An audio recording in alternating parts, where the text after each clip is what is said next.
kelompok 3 dipersiapkan ya. Baik, Bu izin share.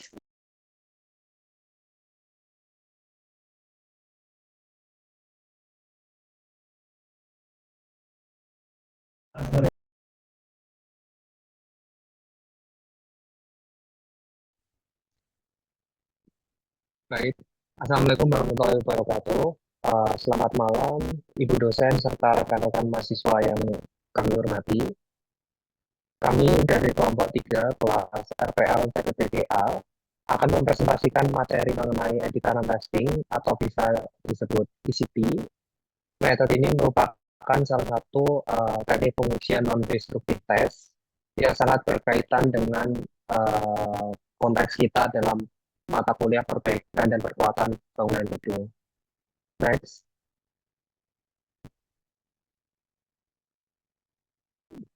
Presentasi ini akan kami bagi dalam 4 bagian utama, yaitu yang pertama ada pendahuluan dengan alat metode pengujian, serta evaluasi dan standar.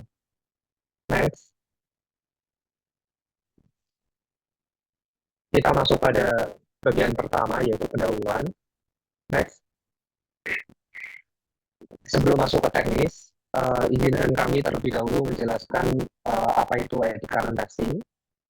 Etika dan testing atau bisa disebut ECT adalah salah satu non-destructive test, yaitu metode pengujian yang melakukan ujinya memiliki prinsip induksi elektromagnetik. ECT memanfaatkan medan magnet yang dihasilkan oleh arus listrik bolak-balik untuk mendeteksi berbagai jenis kerusakan, mengukur ketebalan material, serta menganalisis karakteristik material yang bersifat konduktif. Dan semuanya itu dilakukan tanpa menyentuh langsung material yang diuji. Next.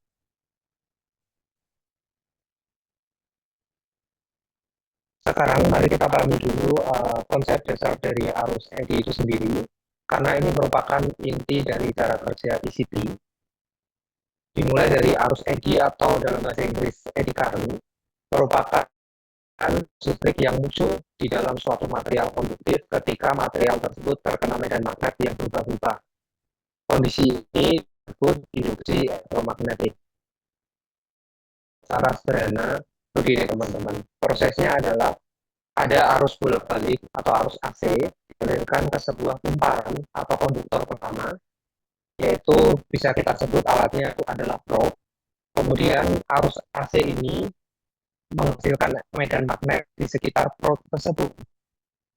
Apabila probe tadi didekatkan ke konduktor 2, yaitu material yang kita uji, maka medan magnet tadi akan menginduksikan arus listrik ke material tersebut. Arus listrik yang terinduksi inilah yang disebut sebagai arus eddy. Next. Kita masuk pada prinsip kerja ECT. Prinsip kerja ECT ini didasarkan pada hukum Faraday dan hukum Lenz. Secara lengkap prosesnya terbagi menjadi 6 step, yaitu yang pertama adalah penggunaan alat, yaitu penggunaan alat probe. Di dalam probe ini terdapat konduktor yang dibentuk menjadi kumparan. Probe inilah yang akan didekatkan ke permukaan material yang akan diuji. Kemudian untuk step kedua yaitu probe dialiri arus AC. Ketika probe dialiri arus bolak-balik atau arus AC dengan frekuensi tertentu, frekuensi ini bisa disesuaikan tergantung pada kebutuhan pengujian. Misalnya untuk mendeteksi cacat di dekat permukaan atau cacat adalah pembentukan arus AC mengalir melalui kumparan probe sesuai dengan hukum Faraday akan terbentuk medan magnet di sekitar probe tersebut. Medan magnet selanjutnya untuk langkah yang keempat yaitu induksi pada material konduktif.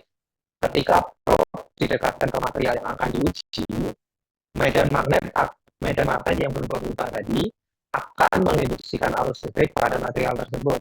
Inilah yang disebut arus eddy yang mengalir berputar-putar di dalam material seperti pusaran air. Bisa dilihat pada gambar yang ditampilkan pada step 4.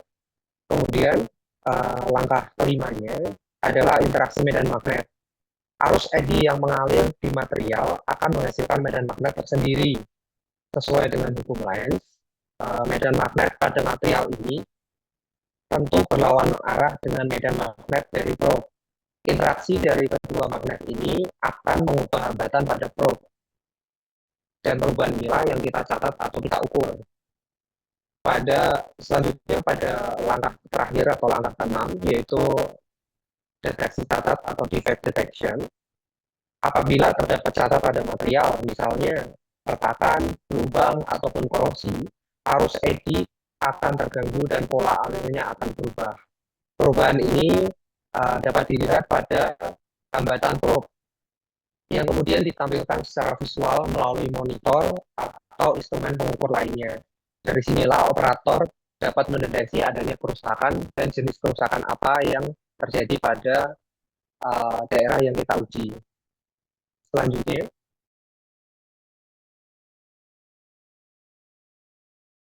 Untuk selanjutnya, pada pengujian eddy current testing ini, terdapat beberapa faktor yang mempengaruhi hasil dari pembacaan dan sensitivitas pengujian. Nah, setiap faktor ini memiliki pengaruh yang berbeda terhadap kemampuan penetrasi arus eddy current terhadap pendeteksian cacat material. Yang pertama yaitu konduktivitas. Konduktivitas itu kemampuan suatu material untuk menghantarkan arus listrik, di mana konduktivitas ini berbanding terbalik dengan hambatan listrik, sehingga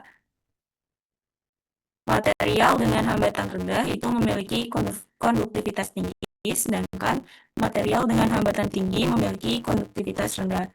Pada pengujian SCT ini, semakin tinggi konduktivitas material, maka sensitivitas terhadap cacat permukaan itu akan semakin baik. Tetapi arus eddy current ini hanya mampu menembus permukaan material secara dangkal, sehingga kemampuan penetrasinya menjadi berkurang. Selanjutnya adalah permeabilitas material, yaitu kemampuan material untuk memusatkan garis gaya magnetik. Faktor ini hanya berpengaruh pada material yang bersifat ferromagnetik seperti besi dan baja. Jadi semakin tinggi dari permeabilitas material, medan magnet akan lebih terkonsentrasi di permukaan material, sehingga kemampuan dari penetrasi eddy current ini menjadi lebih kecil. Untuk selanjutnya adalah frekuensi. Frekuensi itu jumlah siklus arus bolak-balik yang terjadi dalam 1 detik dan dinyatakan dalam satuan Hertz. Untuk frekuensi yang rendah, kemampuan penetrasi SCT ini lebih besar, tetapi sensitivitas terhadap cacatnya lebih rendah. Sedangkan untuk frekuensi yang tinggi, sensitivitas pembacaannya meningkat sehingga lebih baik untuk mendeteksi cacat permukaan, tetapi penetrasi arusnya menjadi lebih kecil. Untuk selanjutnya itu adalah faktor geometri yang dipengaruhi dari ketebalan material dan juga edge effect. Untuk perubahan ketebalan material ini, misalnya akibat korosi atau proses manufaktur, untuk edge effect ini terjadi ketika aliran eddy current itu terganggu oleh bentuk geometri seperti ujung material atau adanya sisi penghalang. Untuk yang terakhir yaitu dari faktor proximity yang menjelaskan bahwa adanya celah plong antara koil dan mempengaruhi dari hasil pengujian. Ini dapat mempengaruhi sehingga keadaan pengujian ikut berubah.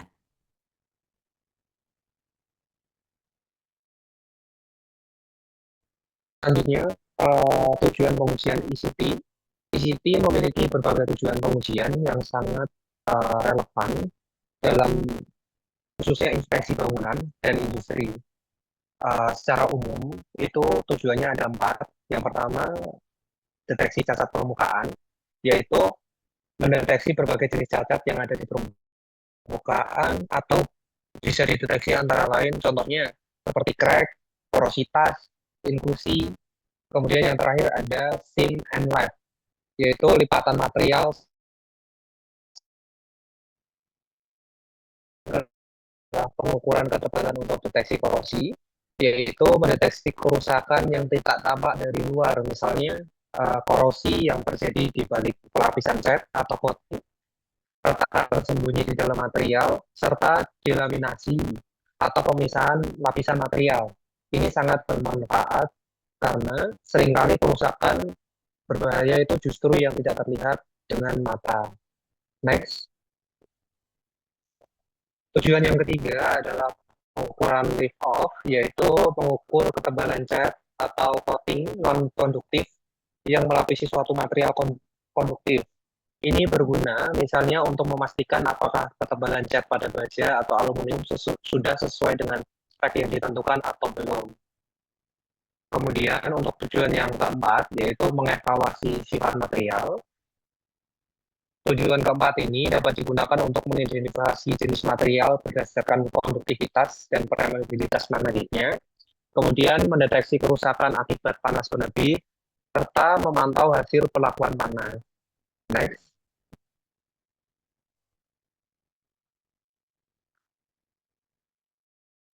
Selanjutnya, pembahasan mengenai komponen alat atau perangkat yang dibutuhkan dalam pengujian e-karat.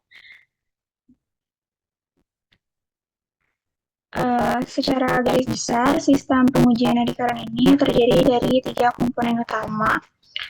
Yang pertama yaitu instrumentation atau instrumen adalah otak dari pengujian, fungsinya untuk mengontrol probe, mengukur perubahan arus eddy, dan menampilkan sinyal hasil pengujian ke layar.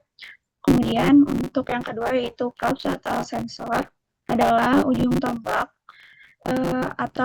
probe ini bertindak sebagai sensor yang berinteraksi langsung dengan material, di mana pemilihan probe ini perlu dipertimbangkan untuk menentukan akurasi data yang tepat dan cocok. Yang ketiga yaitu reference standar atau standar referensi, di mana dalam pengujian ini dibutuhkan pembanding. Standar referensi ini terbuat dari material yang sama dengan benda uji untuk memastikan sinyal yang didapat atau diterima itu benar-benar akurat. Selanjutnya, instrumentation yang bisa digunakan itu terdapat 2 jenis. Yang pertama itu digital meter. Alat ini diunggulkan dalam pembacaan angka yang jelas, akurasi tinggi, dan sangat cocok untuk mengukur konduktivitas listrik atau ketebalan lapisan coating. Yang kedua yaitu analog meter. Ini merupakan versi lama dari digital meter, masih efektif untuk mendeteksi retak dan pengukuran ketebalan, namun membutuhkan pembacaan posisi jarum yang lebih teliti. Selanjutnya adalah portable eddy-scopes. Ini adalah instrumen yang paling umum ditemukan di lapangan, di mana keunggulannya untuk menampilkan data dalam bentuk diagram bidang impedansi, di mana untuk melihat fase dan amplitude sinyal secara real time yang digunakan untuk menganalisis lebih dalam. Selanjutnya yaitu instrumen multifrekuensi, di mana alat ini bekerja pada frekuensi sekaligus dalam satu kali scan. Terus ya, keuntungannya untuk mengumpulkan data lebih lengkap, mengurangi noise atau gangguan sinyal, serta meningkatkan kemampuan deteksi cacat pada berbagai kedalaman material secara simultan. Selanjutnya, untuk probes ini terdapat 5 faktor untuk yang perlu dipertimbangkan sebelum memilih probe. Yang pertama yaitu kedalaman penetrasi material yang dibutuhkan atau cacat permukaan bagian bawah atau bagian atas permukaan. Kemudian tingkat sensitivitas yang diperlukan untuk mendeteksi cacat, jenis koneksi probe yang sesuai karena terdapat berbagai variasi konektor. Kemudian kesesuaian impedansi antara probe dan instrumen agar probe dapat bekerja dengan baik dan Benar. Kemudian ukuran probe juga mempengaruhi di mana probe yang lebih kecil memiliki kedalaman penetrasi yang lebih rendah. Selanjutnya, jenis-jenis probe berdasarkan konfigurasinya. Yang pertama adalah absolute probe. Probe ini hanya menggunakan satu kumparan atau coil untuk mengirim sekaligus menerima sinyal. Ini sederhana dan sangat efektif untuk mendeteksi retak permukaan, pitting atau korosi. Namun, probe ini cukup sensitif terhadap variasi lift-off atau jarak antara probe dan benda uji. Selanjutnya, yang kedua adalah differential probes. Di dalamnya terdapat dua kumparan, satu untuk referensi dan satu untuk pengukuran. Dengan membandingkan respon keduanya, probe ini sangat sensitif terhadap perubahan kecil seperti retakan halus. Keunggulan utamanya adalah lebih stabil dan tahan terhadap variasi lift-off serta perubahan suhu, sehingga hasilnya lebih bersih dari noise atau gangguan. Kemudian jenis yang ketiga yaitu reflection probes, di mana kumparan probes ini kumparan ini mengirim dan menerima itu dipisah. Konfigurasinya memungkinkan penetrasi yang lebih dalam ke dalam material dan sangat cocok digunakan untuk inspeksi material berlapis atau pipa yang tebal seperti pada industri minyak dan gas.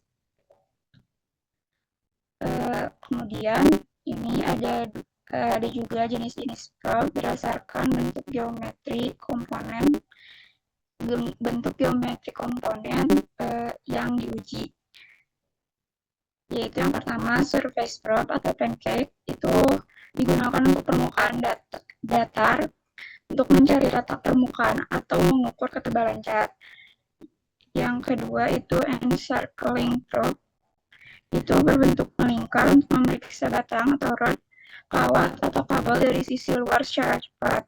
Yang ketiga yaitu bobine probe. Ini adalah standar untuk inspeksi bagian dalam tabung atau pipa seperti pada alat penukar panas atau heat exchanger. Selanjutnya yaitu komponen terakhir dalam pengujian ini yaitu standar referensi. Eddy current test diperlukan kalibrasi sehingga standar ini digunakan untuk menentukan baseline sinyal. Misalnya plat standar referensi untuk mengukur penipisan material akibat korosi, sehingga dari selisihnya dapat diketahui seberapa banyak material yang sudah hilang. Selanjutnya, tahapan pengujian. Di next.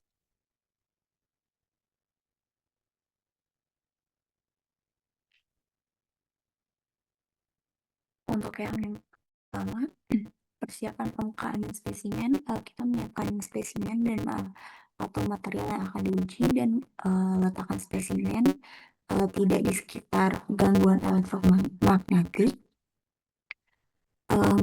Setelah itu memilih instrumen dan pengaturan alat. Untuk memilih instrumen ini serta probe yang sesuai, lalu melakukan perakitan eddy current. Setelah itu menyambungkan cut power dan menggunakan alat uji. Bisa di next. Setelah menyambungkan power, kita mengkalibrasi alat, melakukan kalibrasi, melakukan kalibrasi standar. Setelah itu melakukan parameter yang diukur ini frekuensi H-in, V-gain, dan juga angle. Kalibrasi dilakukan sebelum pengujian dimulai dan ketika sesuai kondisi jika ada perubahan. Selanjutnya tahap pengujian yang pertama itu menempatkan probe pada permukaan spesimen, lalu melakukan weighing untuk menyamakan impedensi antara probe dan alat. Dipastikan juga sinyal kembali ke titik 0 sebelum scanning. Saat proses scanning, meletakkan probe terhadap permukaan dan menggerakkan probe secara perlahan dan konstan. Yang juga melakukan scanning dengan pola yang sistematis pada area yang akan diinspeksi.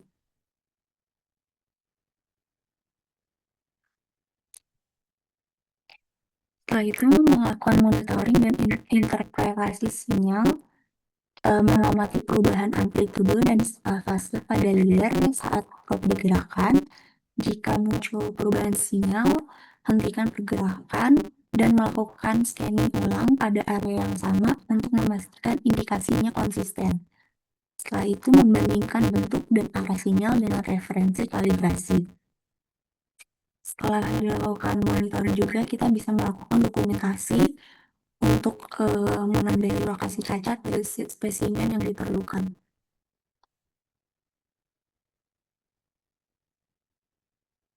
Selanjutnya, penerapan pengujian uji eddy current ini, yang pertama, pada struktur baja gedung, biasanya untuk mendeteksi retak permukaan pada kolom dan baut baja, lalu pemeriksaan area sambungan baut dan plat sambung, memonitoring retak akibat retuban berkenan atau fatigue.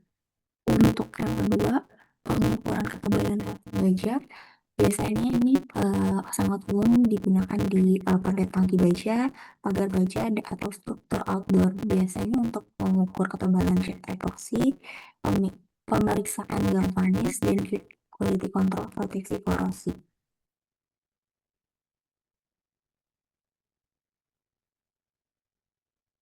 Yang selanjutnya ini inspeksi sambungan las, biasanya mendeteksi retak rambut, lalu cacat permukaan pada H-beam atau I-beam, lalu diskontinuitas sekitar heat effect zone.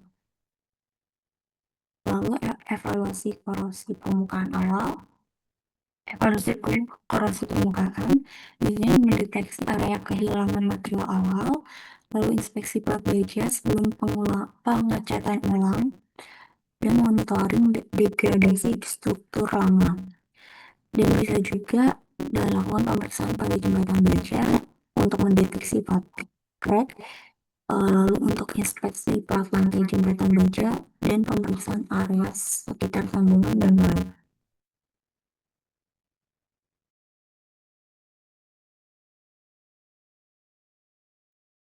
Jadi untuk selanjutnya mengenai evaluasi dan standar pengujian. Beberapa keuntungan dari metode ECT ini, yang pertama, peralatannya mudah dibawa, ringan, dan tidak membutuhkan baterai power. Yang kedua, metode ini tidak membutuhkan perlakuan khusus, di mana tidak perlu cold dan powder atau lainnya. Yang ketiga, hasil pembacaan terhadap material biasanya itu secara langsung. Begitu probe mengenai material uji, maka akan langsung terlihat pada monitor atau instrumen, dan dengan tenaga ahli yang memenuhi syarat dapat menginterpretasikan hasil tersebut. Kemudian resiko dari pengujian ini sangat kecil, dan selanjutnya tidak diperlukan proses persiapan material sebelum pengujian dan pembersihan material setelah pengujian.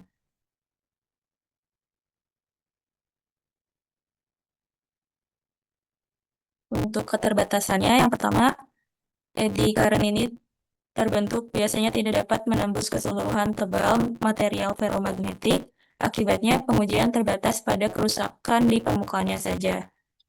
Selanjutnya, membutuhkan keterampilan dan pelatihan yang lebih tinggi dibandingkan beberapa metode NDT lainnya, terutama untuk membaca hasil pengujian pada monitor. Yang ketiga, kondisi permukaan seperti kekasaran dan finishing dapat mempengaruhi hasil pengujian. Dan yang terakhir itu diperlukan standar referensi untuk proses kalibrasi dan pengaturan alat.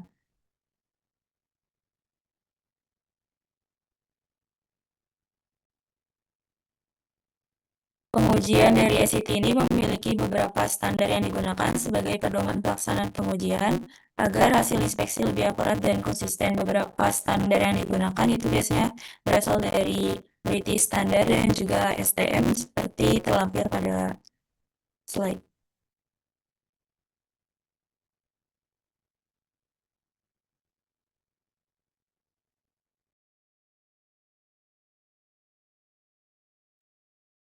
Untuk simpulan dari materi eddy current testing ini, di mana untuk pengujian SCT merupakan metode NDT yang bekerja berdasarkan prinsip induksi elektromagnetik untuk mendeteksi cacat, mengukur ketebalan, dan mengevaluasi material konduktif tanpa merusak benda uji. Untuk pengujiannya dilakukan menggunakan arus bolak-balik yang menghasilkan arus eddy pada material sehingga perubahan sinyal dapat menunjukkan adanya kerusakan atau ketidakteraturan. Metode ini banyak diterapkan di berbagai industri dan pelaksanaannya mengacu pada standar seperti ASTM dan British Standard.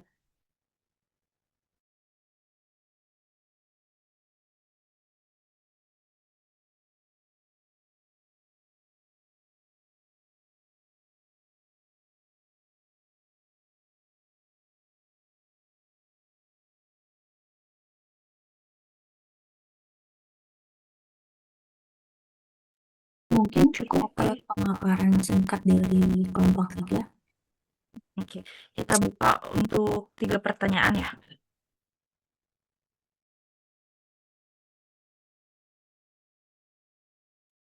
Izin bertanya, Bu.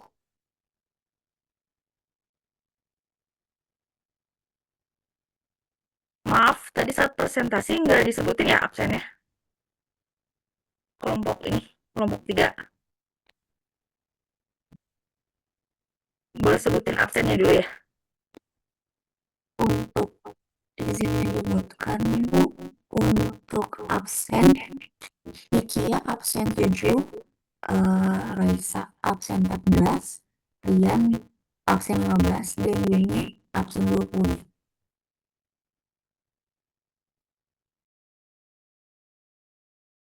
Ini siapa ya yang mau bertanya? Mbak. Saya Erni Putra Tami, Bu, dari kelas A absen 3. Mbak ya. Mau nanya sama teman-teman yang tadi presentasi untuk pengujian ECT ini, selain tadi finishing dari strukturnya sendiri, apa faktor dari retak atau korosi itu bisa berpengaruh? Terus kalau misalnya iya itu kenapa bisa berpengaruh? Cukup, Bu.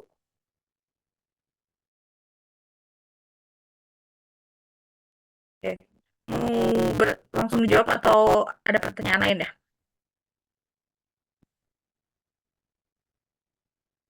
Kita tunggu dulu ya untuk pertanyaan kedua dan ketiga. Apa ada yang mau bertanya? Mangga, saya persilakan.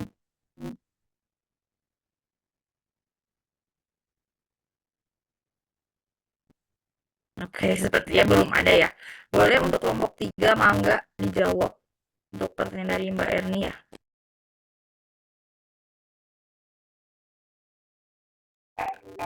Izin jawab untuk pertanyaan dari Erni. Jadi kalau nggak salah untuk pertanyaan itu pengujian SCT itu faktor yang mempengaruhinya selain finishing struktur, apakah faktor retak sama korosi itu berpengaruh atau tidak?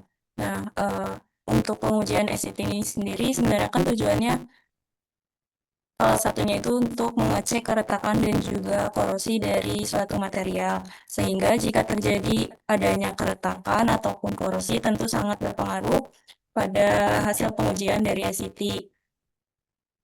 Untuk retak ini akan mengganggu aliran dari SCT, di mana akan menyebabkan perubahan ada muncul sinyal indikasi cacat pada monitor di alat. Jadi semakin besar keretakan yang ditimbulkan itu biasanya perubahan sinyalnya akan semakin besar.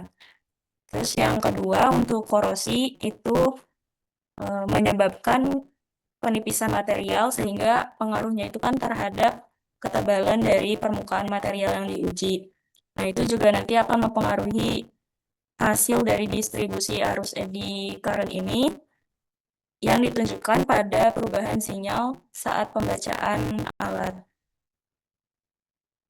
Mungkin sekian jawabannya. Apakah cukup? Dari saya cukup jelas sih jawabannya. Terima kasih.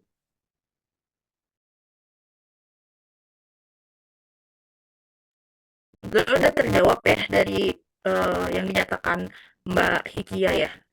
Jadi berpengaruh sih retakan sama tadi apa korosi ya.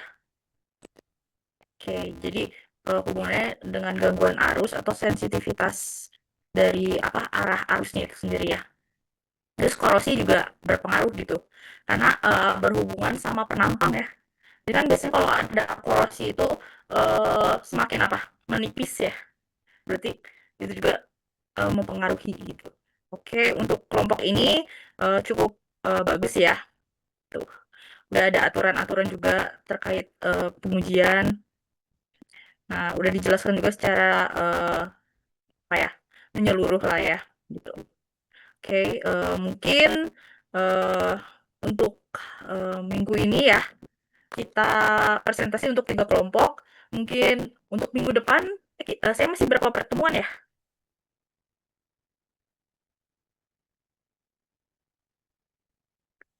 di sini? Berarti masih ada 3 ya? Iya, Bu, mungkin sekitar 3, 3 pertemuan lagi. 3 pertemuan. Jadi nanti kita bagi aja mungkin ya. 3, 3, 3, 3 aja kali ya. 3, 3 mungkin terakhir bisa 4 gitu. Izin tanya, Bu, kalau buat di apa namanya sama Borwatul, apakah masih ada presentasi atau enggak ya, Bu? Soalnya kalau dari pembahasan terakhir sama Borwatul juga ada tugas yang harus dipresentasikan juga sih, Bu. Tugas besar. Apa yang Bu bentuknya kurang tahu kalau tugas besar karena kalau dari durasi waktunya sih sedikit. Yang bracing bukan sih? Iya, Yang oh, oke. Nah, nanti saya coba tanyain dulu ya ke Bu Urwa pembagiannya seperti apa gitu. Tapi berarti ini sisa berapa kelompok yang belum presentasi kita? Kan baru 4 berarti ya?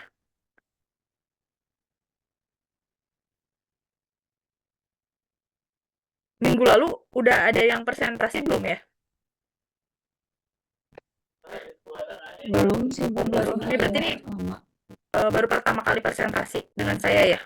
Baru Iya. 3. Oh, berarti masih sisa 7. Oke. Coba saya diskusikan dulu ya sama Bu Urwa. Makasih, Bu. Ya, makasih ya tadi infonya. Oke. Mungkin untuk kelas hari ini dicukupkan ya? Apa ada yang mau bertanya atau didiskusikan?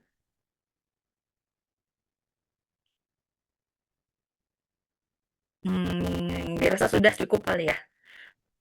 Jadi mungkin hari ini sesi mata kuliah saya cukup ya. Mungkin kita masuk ke sesi apa? Foto bersama untuk BA. Ada yang bisa bantu saya? PJ-nya siapa ya? Tolong bantu saya bikin BA ya. Iya, baik, Bu. Ya, makasih. Gimana?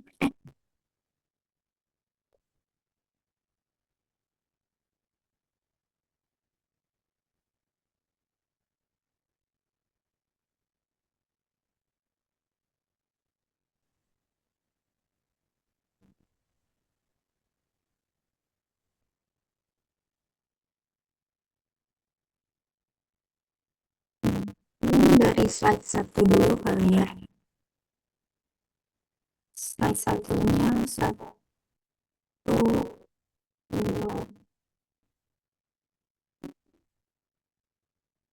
3.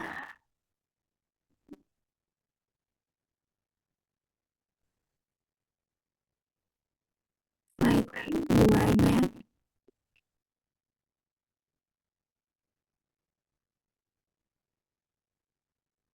Udah, Bu. Terima kasih ya. Saya akhiri untuk pertemuan hari ini ya. Semoga ada ilmu yang bisa kalian dapatkan ya. Assalamualaikum warahmatullahi wabarakatuh. Izin ya.